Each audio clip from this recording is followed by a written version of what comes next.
रविवार दिनांक 10 जुलै रोजी तालुक्यातील निमगाव सिन्नर येथील राम मंदिरात आशादान फाउंडेशन निमगाव, रोकडेश्वर क्लासमेट मित्र परिवार निमगाव सिन्नर यांच्या संयुक्त विद्यमाने इयत्ता 10वी व 12वी परीक्षेत नैपुण्य मिळवणाऱ्या विद्यार्थ्यांचा गुणगौरव कार्यक्रमाचे आयोजन करण्यात आले होते। सोबत 10वी 12वी नंतर काय यासाठी मार्गदर्शन शिबिर देखील घेण्यात आले। यास विविध क्षेत्रातील मान्यवरांसह विद्यार्थी व पालक मोठ्या संख्येने उपस्थित होते।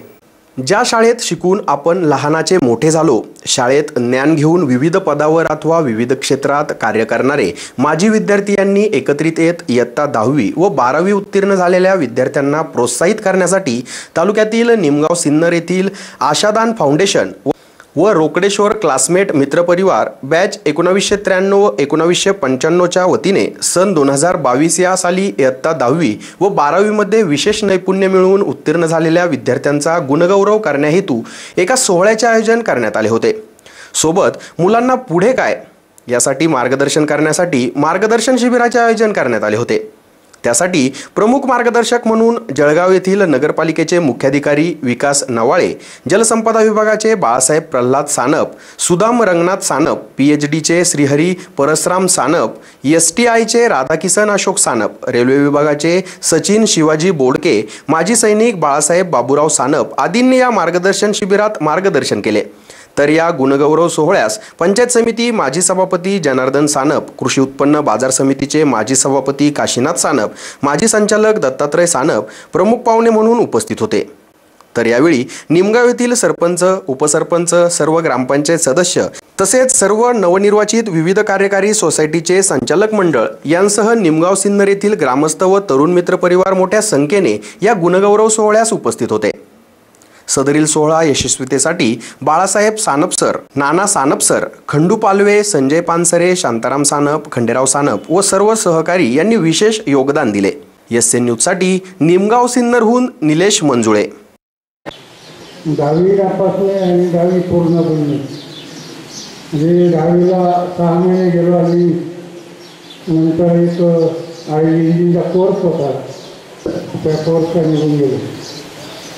सांगायचं तात्पर्य आज ज्यांनी आपल्याला मार्गदर्शन केलं ते उच्च शिक्षित आणि एक चांगल्या पदावर, ज्याला आपण राष्ट्रपद म्हणतो, आणि त्या सगळ्यांमध्ये मला बाळासाहेबांचा जास्त अभिमान वाटला की आमच्याबरोबर हरिपाठ, कीर्तन, भजन, मग कणिक आणायचं असेल, पक्वातीला आणायचं असेल, टाळ आणायचं असेल तर लहान पोर म्हणून आम्ही त्याला पटापटा काम सांगायचं आणि तो पण तेवढ्याच गतीने ते काम करायचं। आणि परमेश्वरांनी ज्यांनी परमेश्वराचं काम केलं, आज त्यांचा योगायोग आहे। आज आषाढी आहे आणि पांडुरंगाच्या दारामध्ये आज एवढी मोठी लाईन चांगल्या अधिकाऱ्यांची, पदाधिकाऱ्यांची, चांगल्या विभागामध्ये काम करणारी माणसं आपल्या ह्या म्हणजे खरं म्हणजे खूप संत माणसं या जागेवर येऊन गेले। या ठिकाणी परत कर्तृत्ववान माणसांची पण एक चांगली सभा हा इतिहासामध्ये या दिवसाची नोंद होईल असं या ठिकाणी निश्चित मला वाटतं। आज नवाळे साहेबांनी सांगितल्याप्रमाणे आज ही अर्धी नाही, परंतु मी 10वी आणि 12वीच्या मुलांना सांगेन की 5 वर्षाचा काळ नवाळे साहेबांनी सांगितला आहे, हा अतिशय महत्त्वाचा आहे। जे काही आम्हाला सांगायचं होतं, कारण त्यांनी त्यांच्या भाषेमधून असं गोड तुम्हाला सांगितलेलं आहे। आपण जर समाजामध्ये बघितलं तर आपल्या मुलाला मार्क मिळाल्याचा आनंद सगळ्यांनाच असतो, त्याचं कौतुक सगळेच करतात, परंतु शेजारच्याला मार्क चांगले मिळालेले आहे, गावातल्या मुलाला चांगले मार्क्स मिळाले आहे, त्याचं कौतुक झालं पाहिजे, ही भावना घेऊन ही सगळी मंडळी उभी आहेत आणि म्हणून आपल्या गावाच्या वतीने खरं अभिनंदन द्यायचं झालं। कारण आज आपल्याकडे असं झालंय की वाईटाला चांगलं म्हणणारे लोक वाढायला लागले, पण चांगल्याला चांगलं म्हणणारे लोक कमी झाले। आज खरोखर ह्या सगळ्या तरुणांचं किंवा हे सगळे जे आशादान फाउंडेशन असेल, रोकडेश्वर मित्र मंडळ असेल, यांचं कौतुक याच्यासाठी आहे आणि हा समाजासमोरचा दीपस्तंभ याच्यासाठी आहे की ही माणसं चांगल्याला चांगलं म्हणतायत, चांगल्या माणसांना समाजासमोर आणण्याचं काम करतायत. आणि मला असं वाटतं की एखाद्या छोट्याशा खेडेगावामध्ये या प्रवासाची सुरुवात होणं हा अत्यंत महत्त्वाचा मुद्दा आहे. आणि म्हणून सगळ्या गावकऱ्यांचं सुद्धा अभिनंदन आहे की 10वीच्या मुलांचा सत्कार होतोय, सगळं गाव हजर आहे. मला वाटतं ही खऱ्या अर्थानं गावाच्या विकासाची सुरुवात आहे. आज आषाढी एकादशी आणि आषाढी एकादशीच्या अशा सुंदर या वातावरणामध्ये विठ्ठल रखुमाईच्या मंदिरात बोलायला भेटतंय. मला वाटतं हे माझं बरोबर भाग्य आहे की असा योगायोग पहिल्यांदा जुळून आलाय.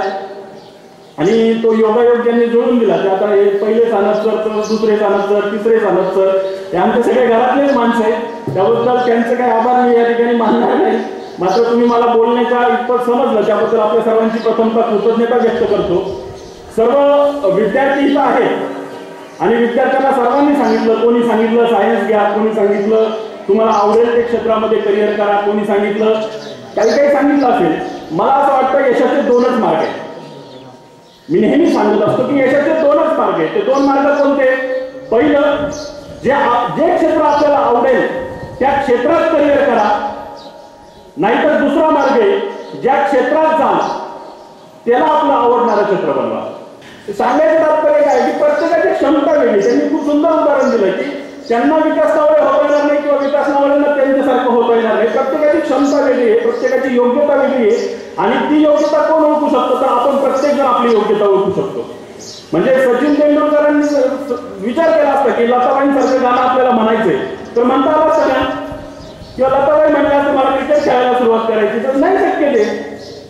त्याच्यामुळे प्रत्येकाला माहिती की माझ्यातलं बेस्ट काय आहे आणि आपल्यातला बेस्ट देण्याचा प्रयत्न जर आपण केला तर मला असं वाटतं की आपण प्रत्येक क्षेत्रामध्ये यशस्वी होऊ शकतो.